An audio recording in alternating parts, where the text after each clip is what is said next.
भाई हमारे घर में से निकला था मूवी लटकावले कहा था ज्योति भाभी जी। आप सभी देख सकते हैं कि पावर स्टार पवन सिंह जो भोजपुरी के करता धरता है, कितना ज़्यादा मतलबी इंसान है, कितना ज़्यादा धोखेबाज है। मतलब अपनी पत्नी के तो धोखा देते ही हैं, अपने साथ जो उनके टीम में रहते हैं उनको भी अपने मतलब के लिए यूज करते हैं और निकाल के बाहर फेंक देते हैं।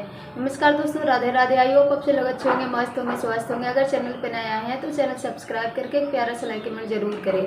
अभी आप सभी देख सकते हैं कि पवन सिंह अपनी धर्मपत्नी ज्योति सिंह के अपने चुनाव के में यूज किए, और जब वो चुनाव हार गए काराकाट से तो अपनी पत्नी को भी घर से निकाल दिए। मतलब उनके अंदर फिर कमी नज़र आने लगा। जब पवन सिंह के ज़रूरत था ज्योति भाभी के, तब उनके अंदर बहुत ही ज़्यादा अच्छाई दिख रहा था। यही होता है जब पवन सिंह अपने टीम और अपनी पत्नी के साथ ऐसा करते हैं तो लोग कुछ कर ही नहीं सकते, क्योंकि पावर स्टार करता धरता जो है अपने आप को पता नहीं क्या समझते हैं।